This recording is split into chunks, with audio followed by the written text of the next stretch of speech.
Good morning.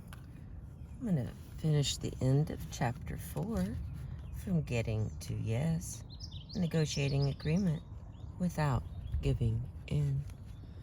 There's a storm leaving Tulsa, and it's going pretty fast actually, but there's some lightning, and I'm hoping that we're going to get some gorgeous color. So it's a little gray right now, but it's still beautiful. Okay, on page 73, and from Invent Options for Mutual Gain and the Method, it says dovetail differing interests. Consider once again the two children quarreling over an orange. Each child wanted the orange, so they split it, failing to realize that one wanted only the fruit to eat and the other only the peel for baking. In this case, as in many others, a satisfactory agreement is made possible because each side wants different things. This is genuinely startling if you think about it. People generally assume that differences between two parties create the problem. Yet differences can also lead to a solution. Agreement is often based on disagreement.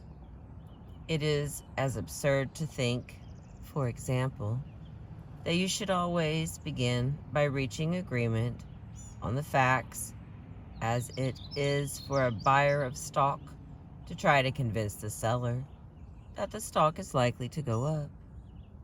If they did agree that the stock would go up, the seller would probably not sell. What makes the deal likely is that the buyer believes the price will go up, and the seller believes it will go down. The difference in belief provides the basis for a deal. Many creative agreements reflect this principle of reaching agreement through differences. Differences in interests and belief make it possible for an item to be high benefit to you, yet low cost to the other side. Consider the nursery rhyme. Jack Sprat could eat no fat. His wife could eat no lean. And so betwixt them both they licked the platter clean.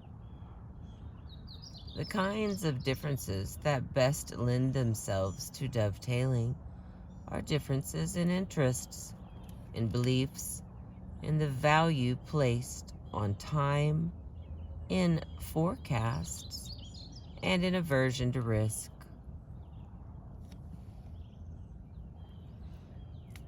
Okay. Any difference in interests? Question mark. The following brief checklist suggests common variations in interests to look for. Okay, so here we go. I'll show you this picture. A fun little game of. Okay, come on, baby. There we go.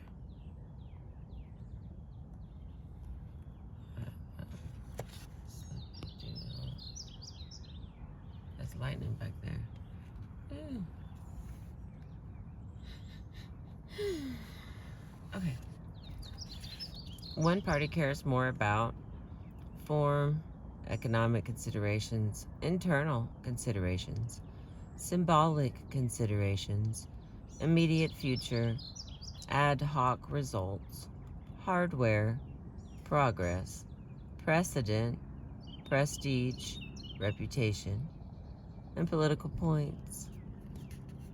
The other party cares more about substance, political considerations, external considerations, practical considerations, more distant future, the relationship, ideology, respect for tradition, this case, results, and group welfare. Different beliefs with a question mark. If I believe I'm right and you believe you're right, we can take advantage of this difference in beliefs. We may both agree to have an impartial arbitrator. Arbitrator. Settle the issue. Again, I chose not to have coffee.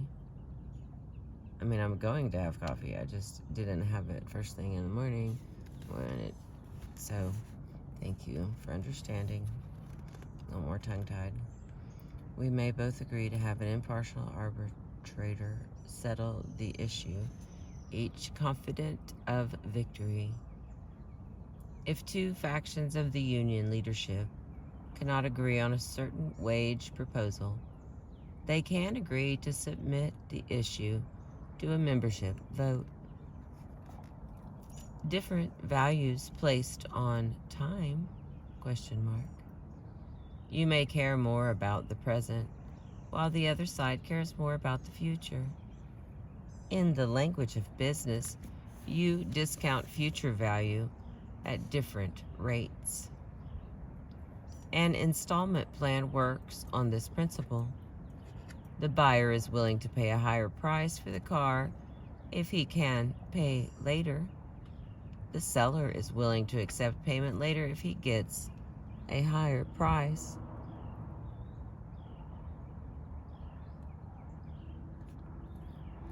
And then the next, different forecasts, and a question mark. In a salary negotiation between an aging baseball star and a Major League Baseball team, the player may expect to win a lot of games, while the team owner has the opposite expectation. Taking advantage of these different expectations, they can both agree on a base salary of $750,000 plus $500,000 if the player pitches so well that on average he permits less than 3 earned runs per game. Looking forward to re-listening to that sentence. Differences in aversion to risk? Question mark. Oh, these clouds are so pretty.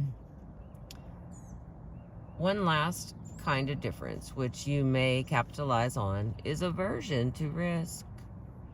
Take, for example, the issue of deep seabed mining in the law of the sea negotiations. How much should the mining companies pay the international community for the privilege of mining? The mining companies care more about avoiding big losses than they do about making big gains.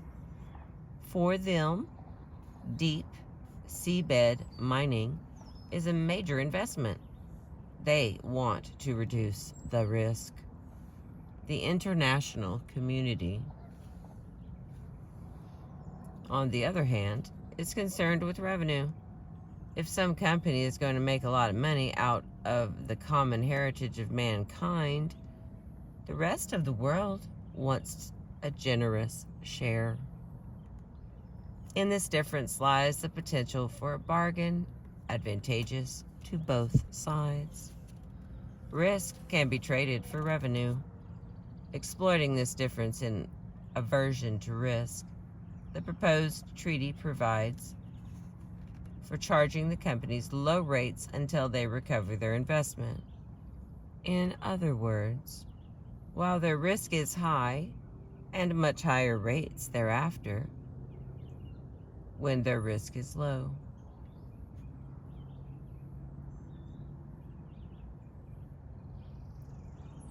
Okay. Ask for their preferences.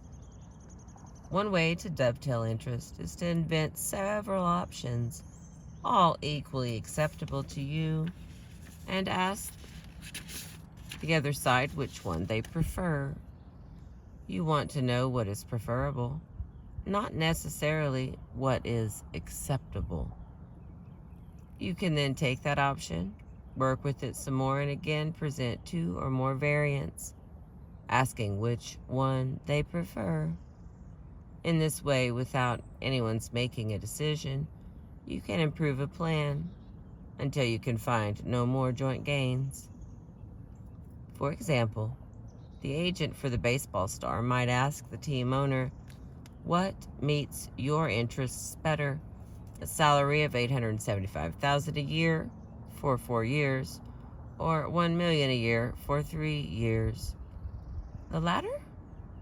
Okay, how about between that and $900,000 a year for 3 years, with a $500,000 bonus in each year if Fernando pitches better than a 3.00 ERA?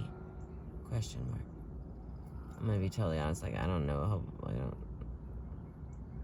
I like the costumes, so I don't appreciate the game properly, I suppose, to know what any of that means. But I'm like, and it's also an old book, so that's like probably low numbers, for what people really make nowadays for pitching.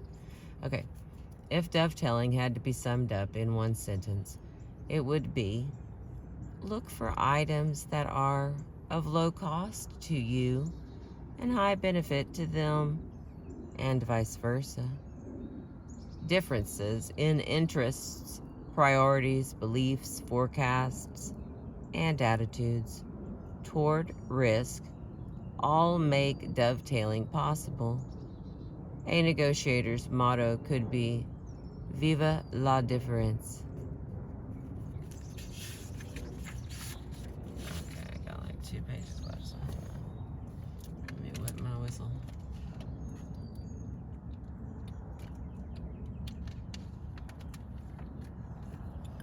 Okay. Thanks for being with me. This is getting to yes, negotiating agreement without giving in. Okay, next category. Make their decision easy. Since success for you in a negotiation depends upon the other side's making a decision you want, you should do what you can to make that decision an easy one.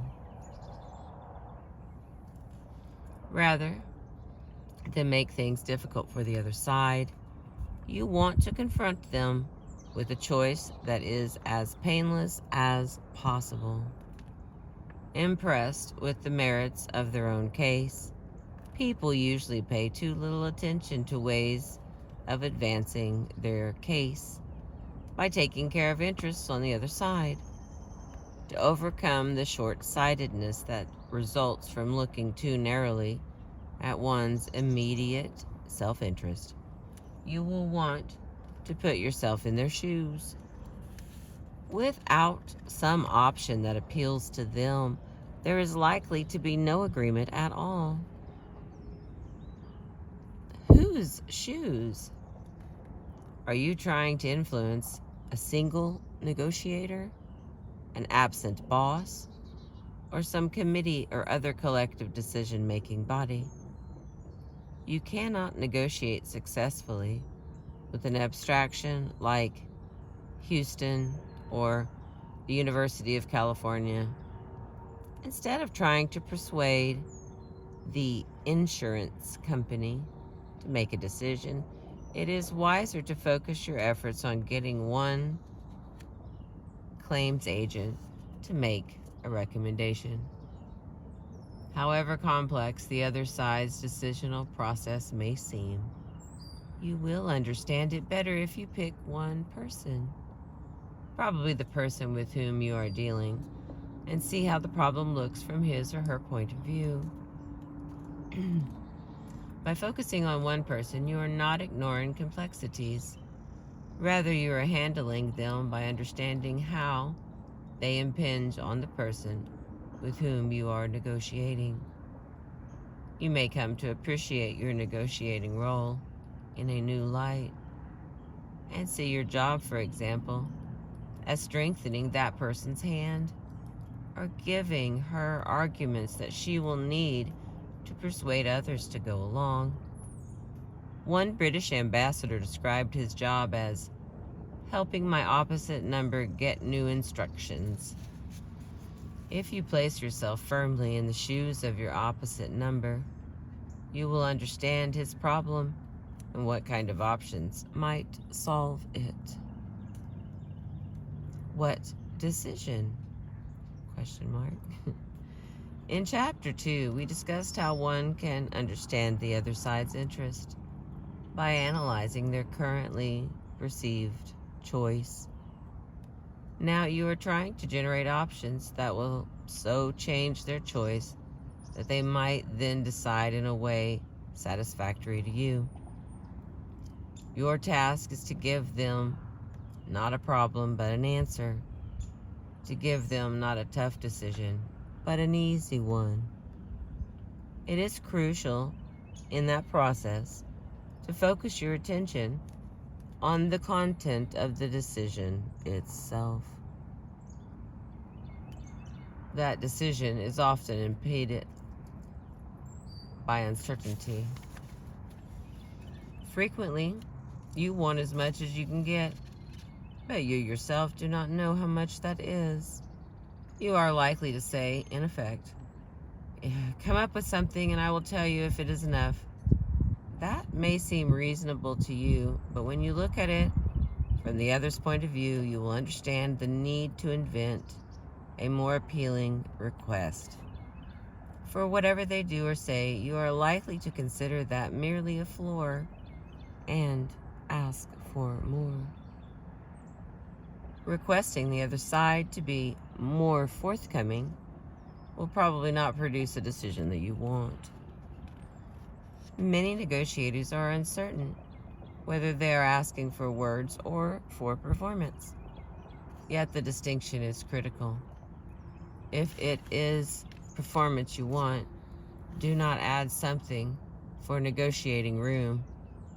If you want a horse to jump a fence, don't raise the fence. If you want to sell a soft drink from a vending machine for 75 cents, don't mark the price at $1 to give yourself room to negotiate.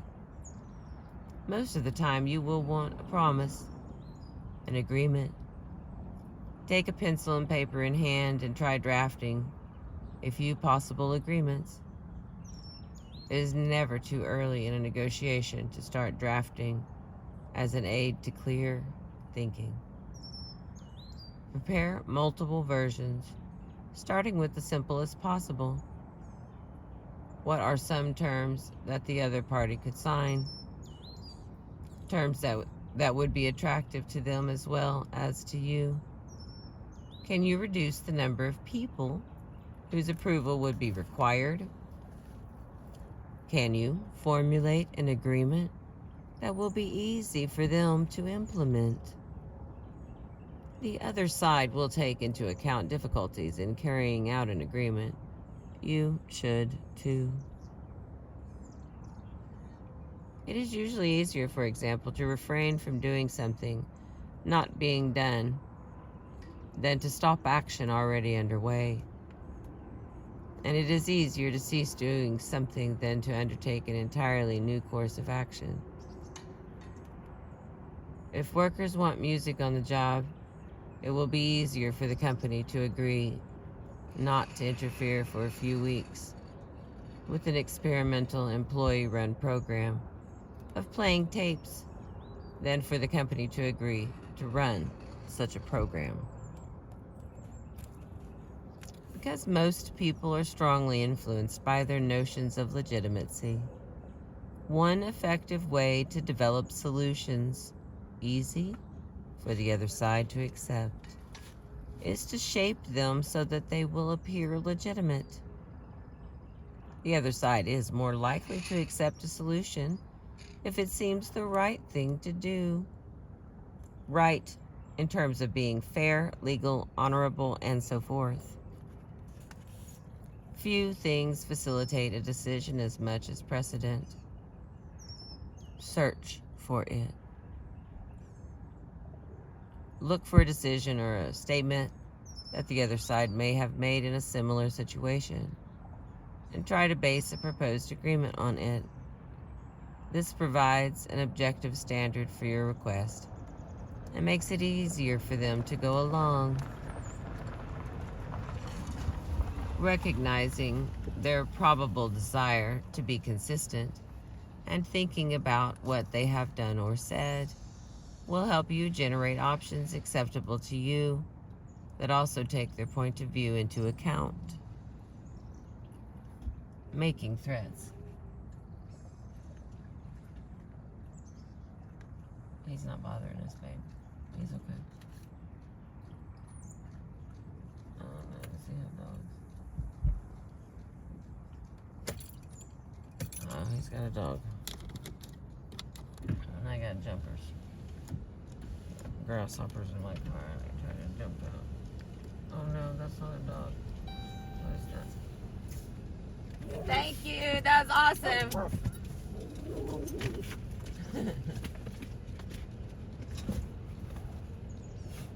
That was great, you letting that go. From your place? Wow.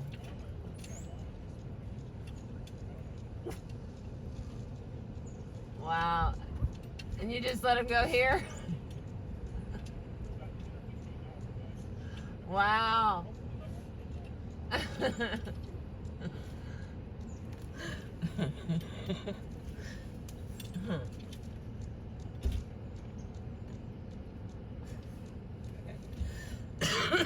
That was awesome.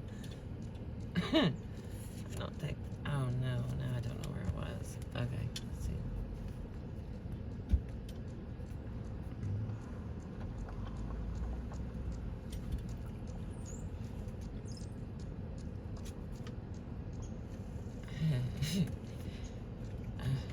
I got distracted there. Kurt kept driving up and opens the cage and lets the animal out. And then I couldn't tell what it was, but it took off running. I was like, hell yeah. Whew. Okay. I don't like to kill things either, so I'm always happy when someone else is willing to let animals go and give them another chance, you know? Just because you don't want them doesn't mean somebody else might want them. Darn it, I only had like a half page left, but I lost my place. Okay, hang on, let me see. Some people have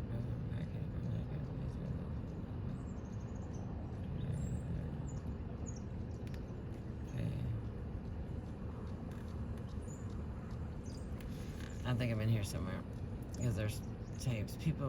Because most people are strongly influenced by their notions of legitimacy, one effective way to develop solutions easy for the other side to accept is to shape them so that they will appear legitimate. The other side is more likely to accept a solution if it seems the right thing to do. Right in terms of being fair, legal, honorable, and so forth. Few things facilitate a decision as much as precedent. Search for it. Look for a decision or statement that the other side may have made in a similar situation. And try to base a proposed agreement on it. This provides an objective standard for your request and makes it easier for them to go along. Recognizing their probable desire to be consistent and thinking about what they have done or said will help you generate options acceptable to you that also take their point of view into account. Okay, this is the final part of chapter 4. Thank you for staying with me. I'm being entertained, I guess. Making threats is not enough. In addition to the content of the decision that you would like them to make, you will want to consider from their point of view the consequence of following that decision. If you were they, what results would you most fear? What would you hope for? We often try to influence others by threats and warnings of what will happen if they do not decide as we would like. Offers are usually more effective.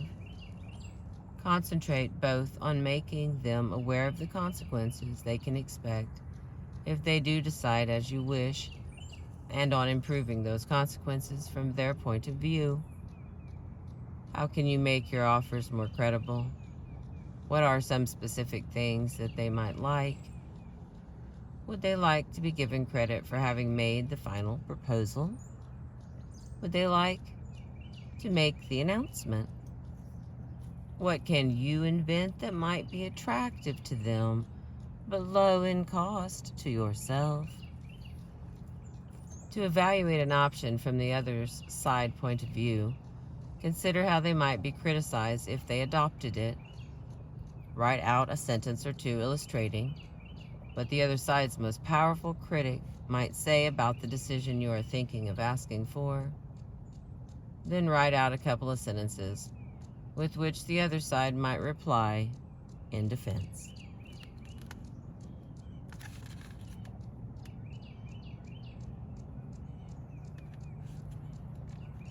Let's see.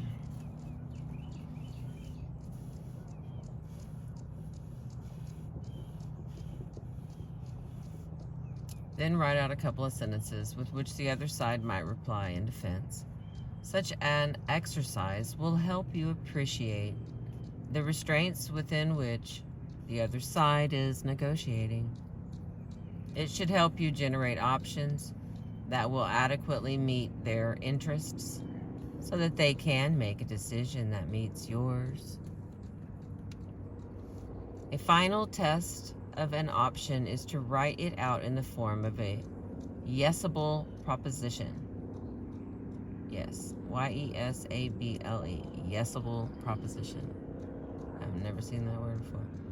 Try to draft a proposal to which they're responding with the single word, yes, would be sufficient, realistic, and operational. When you can do so, you have reduced the risk that your immediate self-interest has blinded you to the necessity of meeting concerns of the other side. In a complex situation, creative inventing is an absolute necessity. In any negotiation, it may open doors and produce a range of potential agreements satisfactory to each side.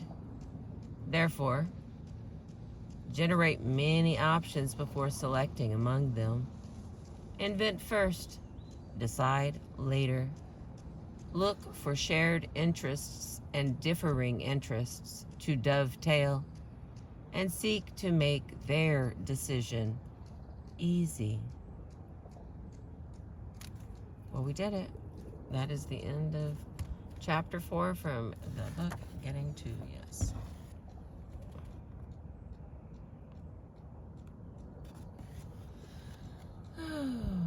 Now we have chapter 5 next. Will be insist on using objective criteria.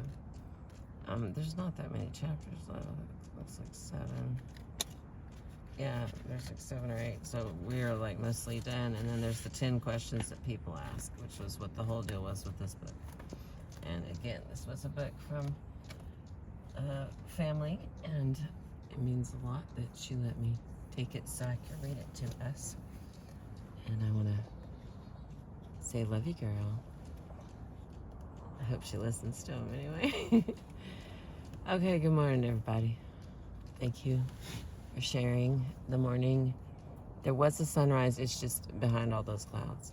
There was some lightning. We've got the sprinkler down there. Let's see if I can zoom this in. I've already kept us this long. So I'll give you the full razzmatazz.